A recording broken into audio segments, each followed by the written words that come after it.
George Bush made a mistake. We can make mistakes, but that one was a beauty. We should have never been in Iraq. We have destabilized the Middle East. But so you still think he should be impeached? I think it's my turn, isn't it? You do whatever you want. You call it whatever you want. I want to tell you, they lied. Okay. They said there were weapons of mass destruction. There were none. While Donald Trump was building a reality TV show, my brother was building a security apparatus to keep us safe, and I'm proud of what he did.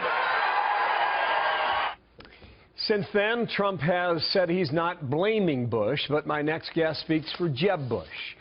He's South Carolina Senator Lindsey Graham, Armed Services Committee. Sir, welcome back here out of Charleston, South Carolina today. And I bet you fell out of your chair when you heard that on Saturday night. But try and apply some logic to what Trump is doing here. Okay. What is his ultimate strategy? It'll be tough, but I'll dropping try. that. Go ahead. I have no idea other than he got mad, and he doesn't have the temperament or judgment to control himself when he gets mad.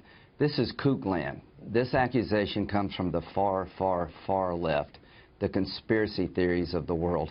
If I'm Barack Obama and a Democrat, I would do everything I could to nominate Donald Trump. He's disparaged women. He has an 80% disapproval rating among Hispanics. At the end of the day, he would be the most flawed nominee in the history of the Republican Party. When you slander George W. Bush in South Carolina, I hope there's some repercussions that flow from that. But to say that Bush was responsible for 9/11 and that he lied to the American people about the Iraq War is not going to go down well here, I hope. So then, just to get back to the conspiracy theory phrase that you mentioned there, perhaps, perhaps his own internal numbers told him that he had this huge lead even before the CNN poll came out last night. Right. Perhaps he put it all on red and said, listen, this is what I'm going to say at a week when 43 is going to be out on the trail, and this sets him up to battle Hillary Clinton. So he essentially disarms her argument in a national campaign. Go. I'm not going to try to get into the mind of Donald Trump because I don't think there's a whole lot of space there. I think he's a kook. I think he's crazy. I think he's unfit for office. And I'm a Republican, and he's not. He's not a conservative Republican. He's an opportunist. He could shoot somebody on Fifth Avenue, and 25 or 30% of the people would still follow him because he gives voice to their anger and their frustration. But he's not fit to be President of the United States. Any Republican who would accuse George W. Bush of lying to the American people about the Iraq War and being responsible for 9/11 is not a Republican. They're an extremist. They're crazy. Why then is he leading in your state? Why then? Because 25. Why then does he have a 2-to-1 edge with white evangelicals in South Carolina?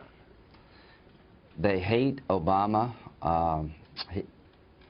Trump gives voice to frustration and anger that's real.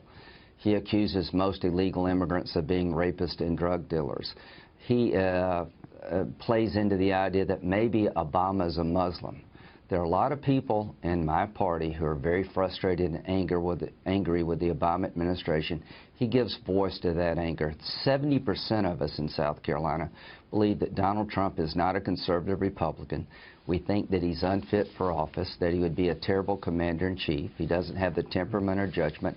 But when he accused President George W. Bush, who we admire in large numbers here, of lying to the American people about the Iraq War and being responsible for the most vicious attack on our homeland since Pearl Harbor, and you that is going to stick with 70% of the public. Right, the military vote in South Carolina is significant. So if the numbers prove out right on Saturday night, how are you going to explain that on Sunday? 70% of the people will not vote for Donald Trump. He's completely unelectable. He has an 80% disapproval rating with the fastest growing demographic in America, the Hispanic community with growth potential. 60% of the people in the recent poll believe that Donald Trump would be the most likely best candidate to beat Hillary Clinton or Bernie Sanders. With all due respect, you're absolutely dead wrong. Okay. We would get slaughtered as a party if Donald Trump's our nominee, and quite frankly, we would deserve it. Senator, thank you for your time. Jeb Bush supporter. Thank you. Lindsey Graham, they're live in Charleston. Thank you, sir. Talk to you in a couple days yet again.